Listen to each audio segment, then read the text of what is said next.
मतलब वो इंडिया का सेकंड रोड एक्सीडेंट है सबसे बड़ा, और पहला मेरे हिसाब से शायद साउथ साइड में हुआ था और सेकंड हुआ था यूपी के अंदर। वहाँ पे एक बस थी भाई, वो बस ट्रैवल कर रही थी फर्रुखाबाद से जयपुर की तरफ। प्राइवेट बस थी वो, डबल डेकर बस थी। तो सर्दी का काफ़ी ज़्यादा वहाँ पे इफ़ेक्ट पड़ रहा था, कोहरा वोरा बहुत ज़्यादा हो रहा था। तो और आपको पता ही है हाईवे पे बस खाली जगह मिलती है, बस वाले गाड़ी भगाने लग जाते हैं। तो भाई वो बस काफ़ी तेज़ चल रही थी, स्पीड में थी। सामने से ट्रक आ रहा था, वो दोनों आपस में टकराए। और ये जगह मैं आपको बताता हूँ, ये एग्जैक्ट एक घुलैया जगह पड़ती है कन्नौज के पास, छिबरामऊ और कन्नौज के पास एक घुलैया एक जगह है। और वहाँ पे काफ़ी ज़्यादा फेमस है वो जगह भी, क्योंकि वहाँ पे एक राजा भी है, वो उसकी वजह से फेमस है, वो भी मैं आपको बताऊँगा आपको आगे। तो वहाँ पे जब वो बस आपस में टकराई भाई, तो बस में आई थिंक 84-85 लोग थे। डबल डेकर बस थी, उसमें फैमिलीज़ थी, न्यूली मैरिड कपल थे, बच्चे थे, बूढ़े थे, हर तरीके के लोग थे। और वो जब उस बस से टकराई तो भाई उस बस में ना आग लग गई। बस में आग लगी, ब्लास्ट हुआ, गांव के 3-4 किलोमीटर तक लोगों पे ऐसा बताया जाता है। और ये तो मेरा खुद कज़न ब्रदर वहीं का ही है, मतलब उसका गांव उसके पास में ही है, 300-400 मीटर दूरी पे उसका गांव है। तो ऐसा बताया जाता है कि वहाँ पे 3-4 किलोमीटर तक वो आवाज़ें आ रही थी, चीखने चिल्लाने की, इतना शोर था और ब्लास्ट की आवाज़ें आ रही थी। तो भाई वो जब बस जली वहाँ पे, तो उस जलने में जितने भी लोग थे भाई वहाँ पे, उसके अंदर भाई जैसे कैंडल नहीं जलती मोम की तरह, वो पिघल रहे थे, पिघल रहे थे। बच्चे खिड़की से लटके हुए थे, उनके सर से ना, मतलब आप समझ लो वो मोम की तरह पिघल रहे हैं। ऐसा कोई इंसान नहीं था गांव का जिन्होंने वहाँ पे बचाने की कोशिश नहीं करी। मेरा कज़न ब्रदर भी इंक्लूडेड था वहाँ पे, उनको बचाने की कोशिश कर रहे थे, लेकिन इतनी आग थी वहाँ पे। और रीज़न क्या था? फॉग था, टकरा गई। जो ट्रक था उसमें राशन का सामान था, उसमें ऑयल था जो रिफाइंड होता ही होता है, तो उसने और ज़्यादा आग पकड़ ली। आपको मैं उसकी स्टोरीज भी शेयर करूँगा, फोटोज शेयर करूँगा। तो भाई आप देखना वहाँ पे ना, मतलब वो मोस्टली सारे लोग जल गए। रीज़न क्या था उसमें एग्जिट ना होने का, निकलने का? क्योंकि आपने देखा प्राइवेट बसेस में बैक का जो हिस्सा होता है, वो पीछे वहाँ शीशा विंडो नहीं होता, पूरा कवर्ड होता है वो, है ना, शीट से। और ये वाले जो डोर होते हैं वोल्वो बसेस में, इसमें सारे ऑटोमेटिक होते हैं, वो बटन से ही खुलते हैं। तो वहाँ पे एग्जिट का कोई पॉइंट नहीं था, और डबल डेकर बस तो वैसे ही थी, तो निकल नहीं सकते थे। तो भाई उसमें इतने लोगों की डेथ हो गई। डेथ होने के बाद मोदी जी ने, योगी जी ने, राहुल गांधी जी ने, सब ने ट्वीट भी किया था। और काफ़ी लोग, योगी जी वहाँ पे पहुँचे भी थे, बहुत सारे लोगों ने वहाँ पे ट्वीट किया था आत्मा की शांति के लिए। तो फिर भाई वो मेरे भाई ने मेरे को जगह बताई कि ऐसी ऐसी यहाँ पे कहानी हुई है। ऑल्दो मैंने देखी थी, लेकिन कभी ऐसा सोचा नहीं था मैं वहाँ पे जाऊँगा। भाई मैं वहाँ पे पहुँचा रात को। रात में पहुँचने के बाद मैंने वहाँ के लोगों से इंट्रोडक्शन लिया उनका कि भाई आप यहाँ पे थे, कि आपने क्या यहाँ पे नोटिस किया था? कह रहे लोग ऐसे ऐसे जल रहे थे, ये है वो है। और उसके बाद हम सीधा पॉइंट पे आते हैं कि भाई वहाँ पे वो बस खड़ी रही जहाँ पे वो जली थी, उस हाईवे पे। किसी ने हिम्मत नहीं करी उसको हटाने की। पुलिस वालों ने नहीं बस हटाई, वो लोकल लोगों ने नहीं हटाई, किसी ने नहीं हटाई। जितने भी क्रेन वाले थे वो मना कर रहे थे। नेक्स्ट डे, क्योंकि उस रात में जब वो बस जली, नेक्स्ट डे सुबह वहाँ पे एक्सीडेंट होने लग गए उस रोड पे। कंटिन्यूसली एक्सीडेंट हो रहे हैं। कोई बाइक से गिर के किसी की डेथ हो गई, एक बस वाले की बाइक से टक्कर हुई, उसमें एक कपल था, हस्बैंड वाइफ थे, उनकी डेथ हो गई। तो भाई वो नेक्स्ट डे मॉर्निंग में वो सब होने लग गया वहाँ पे, विद इन 400-500 मीटर के अंदर। तो वहाँ पे ये हो गया कि भाई यहाँ पे ये सब इनकी वजह से हो रहा है। उसके बाद क्या हुआ, किसी ने क्रेन वाले को ज़्यादा पैसे दिए। और आपने कभी भी सुना होगा कि एक्सीडेंट होता है तो वो जो भी वहाँ पे व्हीकल होता है वो पुलिस स्टेशन जाता है, कि किसी ऐसी जगह लेके वहाँ पे उसको सबमिट कर देते हैं। लेकिन भाई उस क्रेन वाले ने 50,000 रुपये लिए थे उस बस को 250 मीटर रखने पे, और गांव वालों ने मिलके पैसे दिए उसके। पुलिस वाले भी नहीं आए, क्योंकि पुलिस वालों ने मना कर दिया कि हम नहीं हटा पाएंगे। मतलब इतना डर था। फिर मैं गया इन्वेस्टिगेशन करने भाई। मैंने पूछा कि क्या होता है यहाँ पे। वहाँ पे गांव के लोगों ने हवन कराया, पूजा कराई, मिल के मेन रोड को ब्लॉक करके वहाँ पे बहुत बड़ी पूजा कराई थी कि वहाँ पे जितनी भी आत्माएं उनको शांति मिले। लेकिन भाई वहाँ पे कोई भी उस चीज़ से बच नहीं पाया। वहाँ पे कंटिन्यूसली जितने भी लोकल लोग हैं सोते हैं, वहाँ पे चीखने की आवाज़ आती है, चिल्लाने की आवाज़ आती है, रोने की आवाज़ आती है। और लोगों को, जब गांव में लोग होते हैं ना छत पे सोते रहते हैं, तो लोग जो ऊपर सोते थे उनको वो सारे बस में लोग विजुअल्स आते हैं जलते हुए, लटकते हुए, दिखते हुए। और उसके अंदर भाई उन्होंने वहाँ पे जो बस में है पूजा कराई। और उस बस में मैं गया था भाई, मैंने खुद अपने हाथों से हड्डियाँ उठाई हैं। क्या बात कर रहे हो? उसमें इतनी एशेज है ना, इतनी राख है उस पूरी बस के अंदर, हड्डियां अभी तक पड़ी हुई हैं, अभी तक। और वो बस कहाँ पे खड़ी हुई है? किसी रैंडम मैदान में? हाँ, रैंडम जगह पे 250 मीटर दूरी पे ही है। तो उसे भाई गवर्नमेंट भी नहीं वो नहीं भाई, हटाया ही नहीं। इतना डर, इतना खौफ है उसका। और ये लोगों को, मतलब वहां के लोगों को तो बहुत ज्यादा पता है, बाहर के कुछ लोगों को नहीं पता थी। लेकिन वो लोग स्पेशली उस बस को देखने आते हैं, वो भी मानो कि बहुत दूर से देख के जाते हैं और फोटोज क्लिक करते हैं। आज भी वो ट्रेंड बन चुकी है बस वहां पे। उसके बाद भाई उस बस में मैंने चूड़ियाँ देखी, जले हुए कपड़े देखे, शादी के जोड़े देखे, बच्चों के कपड़े जले हुए देखे। और आप मानोगे नहीं, स्टेयरिंग से लेकर और लास्ट सीट तक वहाँ पे सिर्फ भाई हड्डियाँ ही हड्डियाँ हैं, आज तक हटी नहीं है। ऐसी की ऐसी खड़ी है। अभी मैं लास्ट रिसेंटली होके आया हूँ और 3-4 साल तो मुझे हो गए उस बस को देखते हुए आई थिंक। फिर भाई हम वहाँ पे गए, इन्वेस्टिगेशन मैंने करी, रात को बस में गए। मुझे बड़ा डर लगा, उस बस में ठंड लगने लगी काफ़ी ज़्यादा।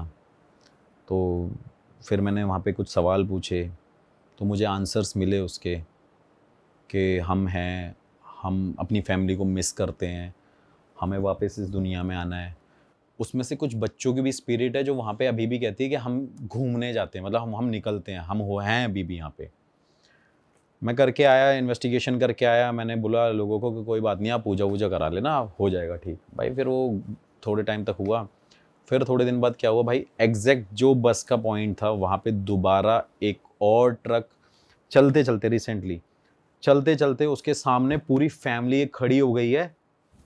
और उस ट्रक वाले ने गाड़ी को मोड़ा है और उसका पूरा ट्रक गिर गया। उस बंदे की एक्सीडेंट में डेथ हो गई।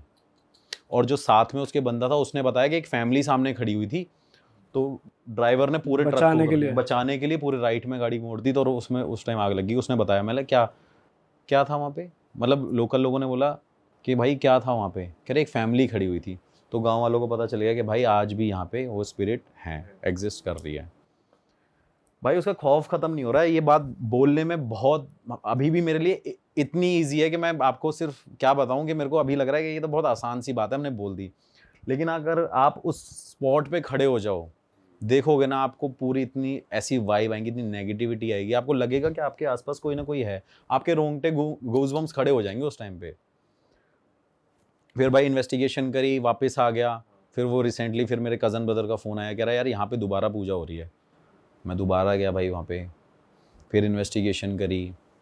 फिर वहाँ से जब मैं दोबारा आया तो भाई मेरे सामने, मैं अपनी गाड़ी पे ही था, मेरी गाड़ी पार्क करी मैंने और पीछे एक और मेरे कार पार्क हो गई। तो सामने एक बस आई, उसने मेरे पीछे वाली कार को हिट कर दिया। और उस टाइम पे मेरे पास स्विफ्ट कार थी, मैं स्विफ्ट लेके गया था।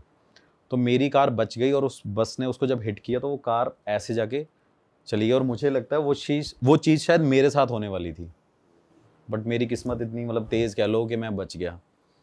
फिर भाई मैं दोबारा वहाँ पे नेक्स्ट डे पूजा वूजा हुई, मैं भी उसका पार्ट हुआ कि चलो यार पूजा हो रही है, हम देखते हैं कि सब कुछ नॉर्मल हो जाएगा। फिर उसके बाद भाई हम अपने अपने घर आ गए। जब मैं वापस आया दिल्ली, तो आप मानोगे नहीं, 3 बार तो मेरे साथ ये हुआ है कि मेरे को 3 बार उस बस के सपने आए हैं। अच्छा। हाँ, कि वो बस में कोई आवाज़ मार रहा है, वो बस जलती हुई मुझे नज़र आ रही है, और उस बस को लोग जो उस टाइम पे बचा रहे हैं, वो वाले विजुअल मेरे सामने आ रहे हैं।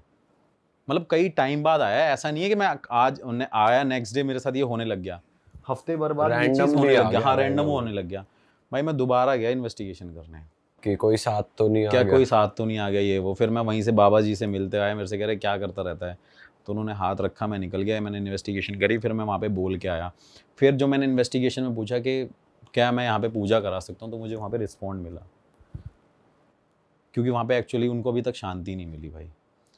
फिर दोबारा भी मैं बोल के आया हूँ, वहाँ पे मैंने पूजा करानी है, और अभी तक वहाँ पे ये हो रहा है कि लोगों को डेली कुछ ना कुछ भगते हुए नज़र आ रहा है, कोई ना कोई daily accident, daily 1-2 accident fixed हैं भाई वहाँ पे।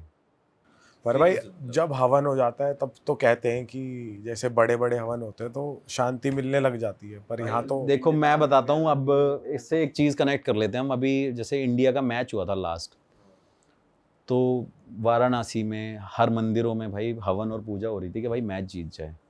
तो भाई ऐसा नहीं हुआ ना, कुछ ना कुछ या तो कमी रही होगी, या जो ऊपर लिखा हुआ है भगवान ने वही होना है। तो भाई कुछ हवन में कमी रही होगी, या कह लो कि वो जस्टिस नहीं मिल पाया अभी तक। भाई मिला था आपको रिस्पांस वहाँ पे कि हम मुक्त नहीं हुए हैं? हाँ भाई, वो रिस्पॉन्स मिले तभी तो मैं दोबारा वहाँ पे जा रहा हूँ। मेरा पूजा कराने का कारण यही है कि भाई कम से कम वहाँ के लोग अभी बच जाएं और वहाँ पे एक्सीडेंट ना हो। तो भाई वहाँ पे कंटिन्यूसली अभी तक ये चल रहा है। भाई ऐसा कहते हैं ना कि जैसे लास्ट राइट्स परफॉर्म नहीं हुए, पिंडदान नहीं हुआ, किसी को मुक्ति नहीं मिल पाई, किसी की अस्थियाँ नहीं भा पाए ना। सबसे बड़ा रीज़न तो ये भी है कि सबकी एशेज वहाँ पे मिल गई, हड्डियाँ मिल गई, कोई उठाने वाला नहीं है, किसी को यही नहीं पता अब कौन किसकी हड्डियाँ उठाएगा, कौन किसकी राख उठाएगा, यही नहीं पता लोगों को। लोग तो आइडेंटिफाइड हैं कि इन लोगों की डेथ हुई है उस टाइम पे, पर कौन से किसका लेकिन है? कौन किसको उठाएगा। तो वो रीज़न, मेजर एक रीज़न ये भी है भाई वहाँ पे। तो ऐसा भी है भाई, और ये इंडिया का सबसे बड़ा एक्सीडेंट था, सेकंड एक्सीडेंट, रोड एक्सीडेंट था भाई। और कोई है आपकी लिस्ट में जिससे कह सकते हैं कि सबसे डरावनी? कुछ इंटरनेशनल लेते हैं अब। दो यहाँ की हो गई, अब एक इंटरनेशनल लेते हैं भाई। आप लास्ट टाइम तो रशिया की वो वीडियो भी लगाई थी भाई ने कि कोई गंजा आदमी देखी जो बताया, हाँ भाई। हाँ। तो अब क्या नया है भाई? आप क्योंकि रिसर्च काफी करते भाई रहते हो। कहानियां तो बहुत हैं, मतलब जब भी ट्रैवल कर रहे होते हैं स्टोरी सुन लेते हैं, पढ़ते रहते हैं। अभी मैंने लास्ट एक स्टोरी देखी थी, बताया भी था मेरे वहाँ के दोस्तों ने। तो एक जापान की स्टोरी है भाई। अभी कभी आपने सुना हो पैसे वाली चुड़ैल? आज तक ये तो देखा है परेशान करने वाली चुड़ैल, रोने वाली चुड़ैल, लेकिन पैसे वाली चुड़ैल की एक कहानी है भाई वहाँ पे। वेल्दी घोस्ट बोलते हैं उसको। बताओ भाई। हाँ, तो भाई जापान में एक मुगेनियम टेम्पल था, 800 प्रोविंस में, टोटिला टाइम पीरियड था वो। तो वहाँ पे क्या था कि एक पुजारी था मंदिर का, उसे भाई वहाँ पे ना वो घंटा बनवाना था कि जिससे लोग यहाँ पे वर्शिप कर सकें और वो पूजा कर सकें। तो उनके पास इतना पैसा नहीं होया करता था उस टाइम पे। तो उन्होंने क्या किया कि वहाँ के लोकल लोगों को अप्रोच किया कि आप सभी लोग, जितनी भी लेडीज़ हैं जो मिरर यूज़ करती हैं, और वहाँ के मिरर के अंदर एक खासियत ये होती थी, आपने कभी देखा भी होगा कि मिरर के साइड में ब्रॉन्ज होता है पूरा। तो वहाँ पे वो उन्होंने बोला कि अपने अपने मिरर डोनेट कर दो, जिसके पास पुराने हैं, और जो कर सकता है नए तो वो भी कर दो, आप तो नए ले लोगे। इससे हम क्या करेंगे कि मंदिर के बाहर शीशे लगा देंगे और उस ब्रॉन्ज को मेल्ट करके हम वो घंटा बनवा सकेंगे। तो वहाँ पे एक लेडी हुआ करती थी भाई, मुगेन केन करके वो लेडी थी। उस लेडी ने भी अपना मिरर डोनेट कर दिया। डोनेट करने के बाद भाई उसने क्या किया, रिग्रेट फील किया बहुत ज़्यादा, कि उसको लगा यार मैंने ये डोनेट क्यों कर दिया, मुझे नहीं करना चाहिए था। उसका रीज़न ये था क्योंकि उसकी ग्रैंड मदर ने उन्हें वो गिफ्ट किया था।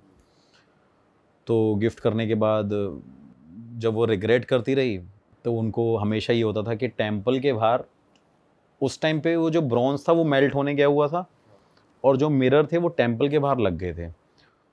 तो सब में अपने अपने साइन लगा देते हैं शीशे के आगे। तो उन्होंने देने से पहले उसको ऐसा एक परमानेंट मार्क दे दिया जिससे वो पहचान सके कि मेरा मिरर वही है। तो उस लेडी ने क्या किया कि वो मिरर जब जब टेंपल के बाहर जाती थी तो देखती रहती थी और रोती रहती थी कि मैंने वो क्यों किया, पछतावा होता था उसे बहुत ज़्यादा। तो जापान में भाई एक एक्ट, एक रिलीजियन एक्ट कह सकते हैं आप, कि अगर आप रिलीजियसली कुछ चीज़ डोनेट कर रहे हो दिल से तो वो आपकी वर्क करेगी, नहीं कर रहे तो नहीं करेगी। तो जब भाई वहाँ पे वो ब्रॉन्ज मेटल मेल्ट हो रहा था तो वहाँ पे क्या हुआ कि उस लेडी का वो मेल्ट नहीं हुआ ब्रॉन्ज, क्योंकि उसने रिग्रेट किया था, पछतावा किया था, बाद में दिल से नहीं दिया। तो भाई उसके बाद क्या हुआ कि गांव वालों को बड़ी प्रॉब्लम हो गई कि भाई मंदिर में घंटा नहीं बन पा रहा है, क्या करें, ऐसा क्या हो गया, कौन है वो लेडी। तो गांव में बड़ा डिस्कशन हुआ, सभी लेडी को मंदिर में बुलाया, वहाँ पे जाके उनसे पूछा गया, पुजारी ने पूछा, वहाँ के लोगों ने पूछा कि आप क्या कर रहे हो, ये क्यों ऐसा हो रहा है, ये हमारे मंदिर का घंटा क्यों नहीं बने। क्योंकि लोग ना पुराने टाइम में इन चीज़ों को बहुत ज़्यादा वैल्यू देते थे, एक छोटी छोटी चीज़ों को भी। तो उसके बाद क्या हुआ भाई कि उन्होंने पता लगाया, सारी लेडीज़ों ने, कि भाई पता करो किस लेडी ने दिया था। तो बाद में पता चलता है वो मुगिन केन करके जो लेडी है, उसने वो ब्रॉन्ज अपना दान किया था उस टाइम पे। लेकिन जब उन्होंने दान किया था तो वही रिग्रेट था, इस वजह से वो मेल्ट नहीं हो रहा था। तो मेल्ट ना होने के कारण उस गांव में सारी लेडीज़ ने उन्हें बहुत इंसल्ट किया, बहुत डराया, इंसल्ट किया, उनको बड़ी शर्मिंदगी महसूस हुई, शेम फील करने लगी, इंसल्टेड फील करने लग गई। और वो फार्मर फैमिली से थी, उनका हस्बैंड भी फार्मर था, तो उसको बड़ी शर्मिंदगी महसूस हुई। वो कहती कि ये अब मुझे लगता है मेरा जीवन अब यहाँ पे है ही नहीं रहने लायक। तो वो क्या करती है कि ना भाई पानी में कूद के अपनी जान दे देती है वो लेडी, क्योंकि उसको कहीं ना कहीं टॉर्चर किया जाता है। तो कहीं ना कहीं वो सही भी थी, क्योंकि भाई उसने कोई चीज़ अपनी ग्रैंड मदर से मिली, उसने डोनेट कर दी, उसको पछतावा हुआ, क्योंकि उसे लगता था उसने अपनी ज़िंदगी का एक हिस्सा ही दे दिया है। लेकिन कहीं ना कहीं वो गलत थी, जब उसे देना ही नहीं था तो वो देती ना। तो उसके बाद क्या हुआ भाई, वो एक लेटर लिख के गई। लेटर में लिखा हुआ था कि मेरे मरने के बाद आप उस मेटल को जब मेल्ट करोगे तो वो मेल्ट होगा और घंटा बनेगा मंदिर के लिए। और उसके बाद उन्होंने कहा कि जो भी इस बेल को बजा बजा के तोड़ देगा, मतलब इतनी बड़ी बेल को बजा के तोड़ेगा, तो वो समझ लेना कि वो मेरी भी पूजा कर रहा होगा। मतलब उसने अपने आप को या तो भगवान मान लिया या शैतान मान लिया, कुछ भी कह सकते हैं। तो उन्होंने बोला कि जो इस बेल को तोड़ेगा भाई कि ऐसे ऐसे होगा। उन्होंने फिर क्या किया कि वहाँ पे ये भी लिखा कि जो भी कुछ मांगोगे, वेल्थ मांगोगे, पैसा मांगोगे, वो आपको मिलेगा। तो वो मेल्ट हो जाता है। उसके बाद क्या होता है कि वो बेल बन जाती है। बेल बनने के बाद भाई जब वो मंदिर में लगाते हैं तो सबको खबर फैल जाती है कि भाई ये बेल लग गई है, और ऐसा कहा गया है कि वो मुगिन केन करके कह के गई है कि जो भी इसे तोड़ेगा अमीर हो जाएगा, जो मांगेगा वो उसे मिलेगा। भाई उसके बाद वो कंटिन्यूसली वहाँ पे लोग आए जा रहे हैं, वो घंटा बजाए जा रहे हैं, किसी से नहीं टूट रहा, लोग लगे पड़े हैं। मतलब वहाँ पे भीड़ हो गई है, जापान से हर जगह से लोग आए जा रहे हैं कि कुछ ना कुछ मांग लें। तो उसमें क्या था, कई लोग उस टाइम पावर मांगना चाहते थे कि हमें कुछ ऐसी पावर मिल जाए कि हम उड़ सकें, कुछ भी कह लो, कि हम ब्लैक मैजिक हमें उसका ज्ञान मिल जाए, क्योंकि उन्होंने तो ये बोला है कुछ भी मांग लें। तो भाई वहाँ का पुजारी परेशान हो जाता है, वो डिसाइड करता है रात को चुपचाप अपने और पुजारियों के साथ मिलके उस बेल को पानी में डाल के आ जाता है। तो इससे पहले ना एक वर्ड है नजरारू, एक नजरारू वर्ड है, इसका मतलब होता है एक डिज़ायर्ड इफेक्ट। मतलब नजरारू वर्ड का वैसे कोई डेफिनेशन नहीं मिलेगी आपको, बट उसका मतलब ये जापान के अकॉर्डिंग कि वहाँ पे उसको डिज़ायर्ड इफेक्ट के वे में देखा जाता है। डिज़ायर्ड इफेक्ट भाई ये होगा कि जैसे आप ऑल्टो में बैठे हो, आपने आंख बंद कर रखी है, आप फील कर रहे हो क्या भाई आप लैम्बोर्गिनी में बैठे हो, तो वो एक इफ़ेक्ट है। तो वहाँ पे क्या हुआ, उसके बाद भाई वो नजरारू इफ़ेक्ट यूज़ हुआ उस वेल्दी गोस्ट के लिए। मतलब उनको चुड़ैल मान लिया गया था, क्योंकि देवता की तो उनको उपाधि दे नहीं सकते, तो कहीं ना कहीं भाई चुड़ैल ही बोलेंगे कि भाई अगर देवता या तो पूरी कर सकते हैं या शैतान कर सकता है।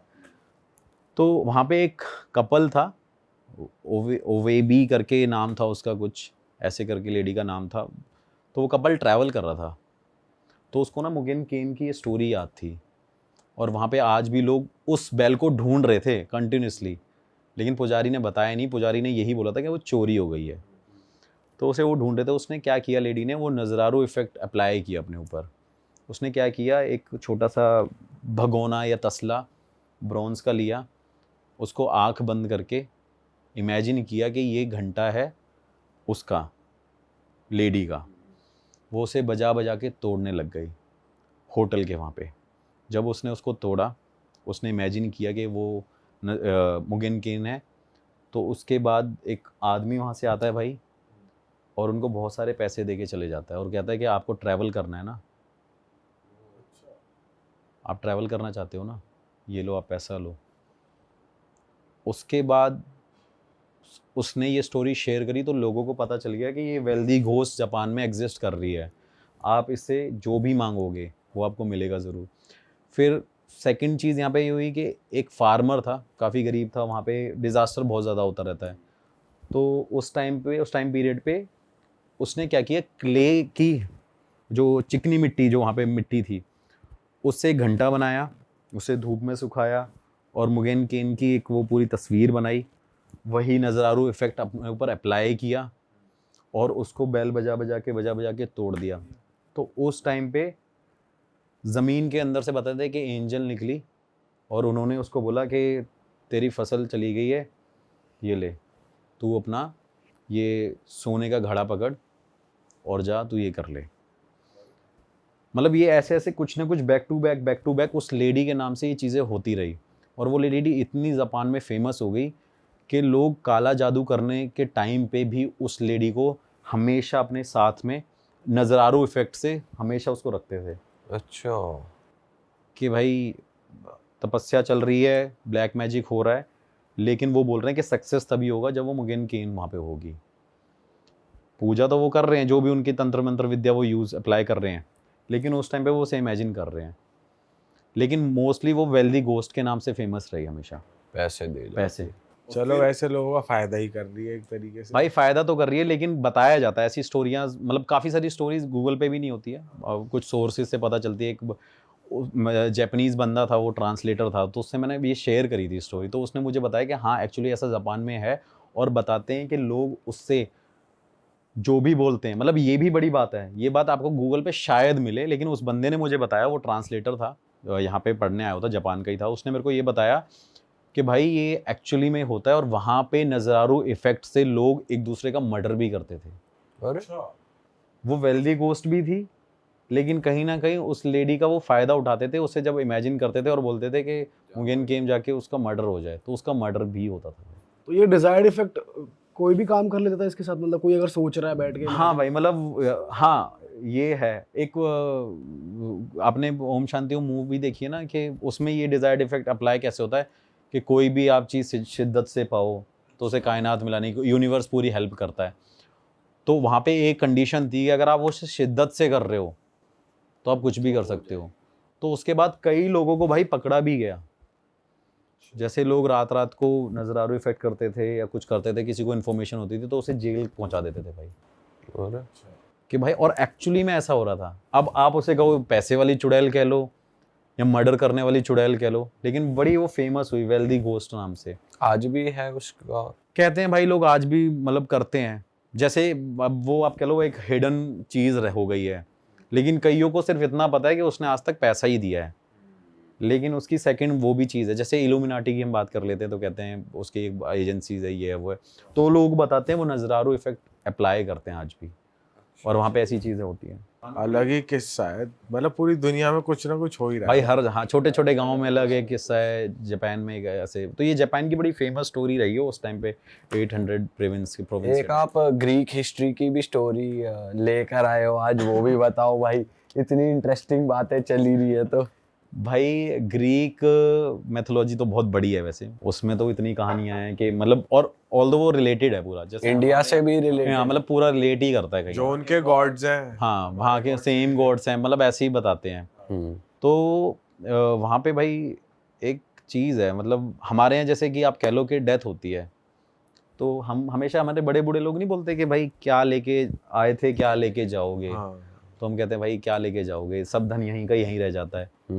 लेकिन ग्रीक मैथोलॉजी के अकॉर्डिंग वहाँ पे चीज़ अपोजिट है कि भाई अगर लेके धन आए हो तो लेके जाना पड़ेगा, और लेके नहीं जाओगे तो मुक्ति नहीं मिलेगी।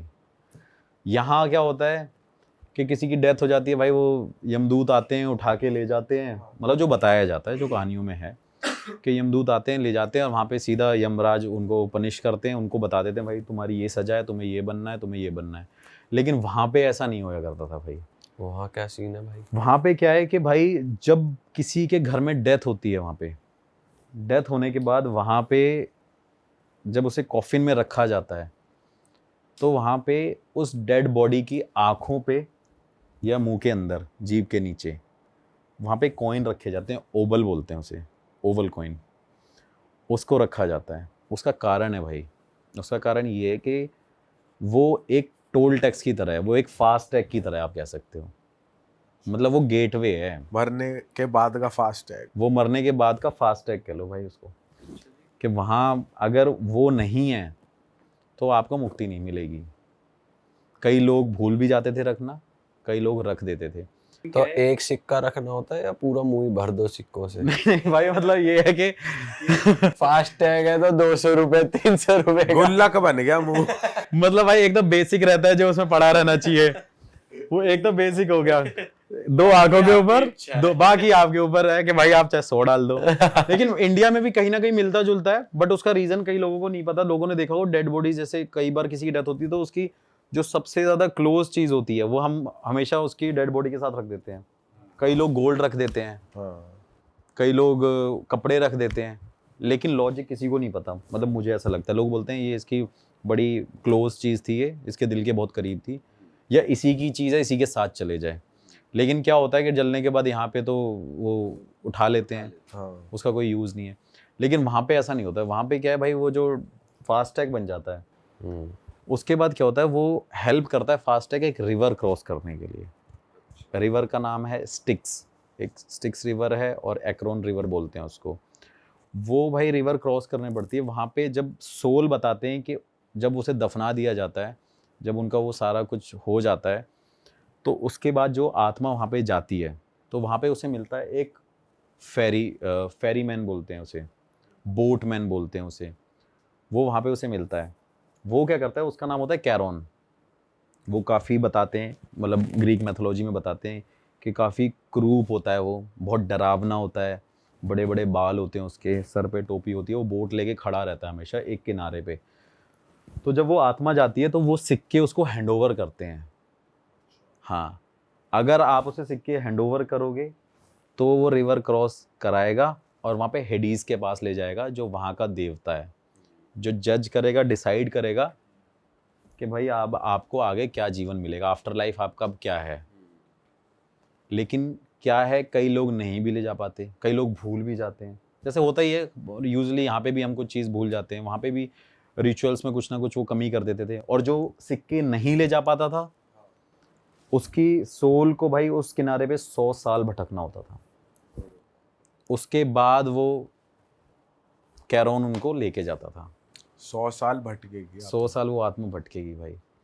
मतलब बड़ा एक अलग रिचुअल है वहाँ का। आप कह लो कि यार मरने के बाद भी इंसान के ऊपर एक रिस्पॉन्सिबिलिटी डाल दी है कि सिक्के लेके कि भाई सिक्के लेके जाना। अब वो तो मर गया भाई, फैमिली वालों को पता ही नहीं है ये करना है। कई लोग होते हैं, हम जैसे यंग जनरेशन है, आज किसी की डेथ हो जाए हमें नहीं पता कि हमें क्या रिचुअल करने हैं। हमारे पास जब तक बड़े बूढ़े लोग नहीं होंगे हाँ। तो वहाँ पे क्या है कि कई लोग नहीं ले जा पाते थे भाई। किसी जिंदा आदमी की गलती से एक मरे आदमी को क्या क्या भुगतना वहाँ पड़ता था, वो इमेजिन करो। अगर वो सिक्के रख दे तो उसे भटकना ना पड़े। तो क्या था, कैरोन हमेशा वहाँ पे वो रिवर क्रॉस करके हेडीज के पास ले जाता था। वो वहाँ का देवता था। तो बताते हैं कि वो वहाँ पे जो बोलता था वो कैरोन को करना पड़ता था, और कैरोन के हाथ में रिस्पॉन्सिबिलिटी थी। तो इसके अंदर एक इंटरेस्टिंग स्टोरी ये भी है कि भाई वहाँ पे ना एक बंदा था, वो अपनी प्रेमिका से मिलने गया। उसकी प्रेमिका वहाँ पे चली गई थी हेडीज के पास। तो वो जीवित इंसान उस टाइम पे कैरोन के पास जाके उसे अपनी गानों की आवाज़ में बहला फुसला के, उसको पिघला के अपनी प्रेमिका से मिलने जाता है भाई। मतलब वैसे तो आत्मा ही जाती है, लेकिन वो जिंदा इंसान वहाँ पे गया था अपनी प्रेमिका से मिलने, उसकी आत्मा से मिलने, ऐसा बताया जाता है। मतलब इम्प्रेस कर दिया अपने गाने वाने हाँ, से। और कैरोन एक ऐसा आदमी था कि आपके पास कॉइन नहीं है तो 100 साल तक भैया यहीं रहो। ये तोड़ ले काट लिया भाई ने। और उसके बाद हेडीज ने उसे सजा दी कैरोन को कि ये यहाँ पे एंटर कैसे कर गया। तो इसकी सजा अब तुझे ये है कि तू भी 1 साल तक, अब ये रिस्पॉन्सिबिलिटी तेरे हाथ में ही नहीं है, अब छोड़ दे तू। अब तू 1 साल बाद इस बोट को चलाइयो, फिर मेरे पास लाइयो आत्माओं को। तो ये सोचो कि उस टाइम पीरियड में साल में जितनी डेथ हुई होंगी वो आत्मा कहाँ होंगी, या तो वो उस किनारे पे रही होंगी, या फिर वो फ्रीली चली गई, ऐसा भी हो सकता है। नहीं नहीं भाई, उसका रूल मतलब कुछ ना कुछ तो रेस्ट्रिक्शंस होती है ना हर चीज की। अरे वाह, आपने ये वीडियो यहाँ तक देख ली भाई, तुमने हमारी मेहनत सफल कर दिया। तुम ही लोग हो असली रियल हिट।